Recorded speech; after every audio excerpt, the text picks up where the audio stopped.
Hey guys, this is like devastating news for Muay Thai. Not in only one way where we've lost a really good fighter to retirement early. When I say early, this person's been doing it for a very long time, but for those of you who have not seen it yet, jump onto Sylvie Van Douglas's Instagram. She's done a video about it having a bitch, which totally warranted. I'll put a link in the description. So we're talking about Iman Barlow. She's been fighting 26 years, had her first fight at the age of 4. She's had 128 fights, which is massive.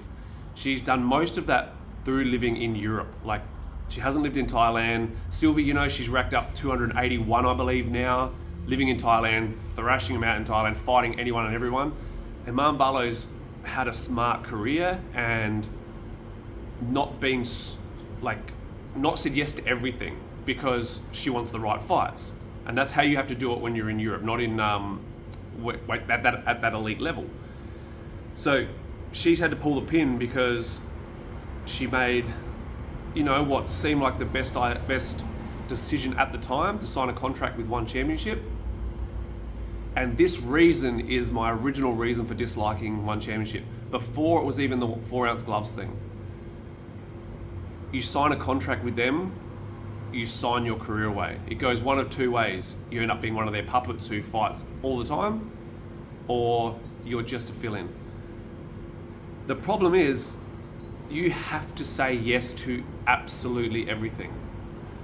There was Anissa Mexon or whatever her name is, I can't remember her name. She was put into some mixed rules fight thing with Stamp, where she wasn't even told, but the decision was going to be a draw no matter what. So, unless someone got knocked out. So, you'd understand why someone wouldn't want to do that. But as soon as you say no, you just get thrown by the wayside. But your contract is so watertight, typical corporations, it's no different to what big supermarket chains do and hardware stores, all that kind of stuff. They've just got everyone by the short and curlies because they have watertight contracts. She can't do anything with her contract. There's no way of getting out of it. She asked to cancel it, to get out of her contract. They said no. So she's had to retire because they wouldn't give her fights. 5 years, she's had 2 fights. Like, this shit is devastating. She's still got years left in her, but she can't do shit about it. She's had to retire. It is so sad for her, It's sad for women's Muay Thai. She's one of those names who, if you don't know who she is, look up Iman Barlow. She's been around since she was a little baby and she has fought all the big names. I think it's like 128 fights for like 100 and maybe 15 wins or something crazy like that. But this whole signing a contract with One Championship, I cannot stress enough to stay away from them. It is not the way to go. You know what? You get offered the money, you get offered the purses, but do you actually get to fight? I have friends who have signed one championship contracts and they don't fight. They don't fight at all. And most of them will lead to an early retirement. You need to be smart with this stuff. Get a lawyer to look over the contract, because any lawyer who reads it will tell you not to sign it. That is a 100%. I'll give a shout out to my bro, Jay Tonkin. He had a lawyer look at a One Championship contract and straight away turned it down.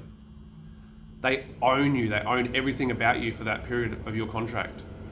And if you're contracted for a long period of time with the promise of 3 fights a year at this sort of money, man, it looks good on paper, but are you going to get it? Because their side is they don't have to live up to their contract at all. You have to. Back to Iman Barlow. Wishing you all the best in retirement. I'm so sorry that you have to retire this way. I'm so sorry that you unfortunately made a decision that looked like it was best for your career, but it unfortunately wasn't. You're a great person. I'm proud to have met you. First time I saw you fight was when you were about 15, I believe, in Thailand, maybe even younger. I think maybe 13, fighting at Songchai Stadium. I remember this. I remember looking at you going, who is this kid? And now, a beautiful adult, doing your thing, trying to stay motivated to train, to fight, and just not getting given the fights. My heart goes out to you. I wish you all the best in what comes next for you. I believe you're doing promotions and stuff now as well. So I hope you have not left with a sour taste in your mouth in Muay Thai overall. Like I say, one championship isn't Muay Thai. And the people who look at that as being the pinnacle of Muay Thai, I'm sorry guys, but you're lost. You're absolutely lost when with your education, you don't know what Muay Thai is. That is not Muay Thai.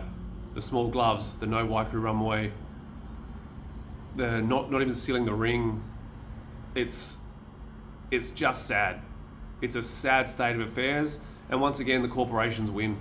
The corporations getting all the attention when you can be on, people can be on better promotions, and you're not going to make the money that you would make from one championship fight on these other shows. But there's longevity.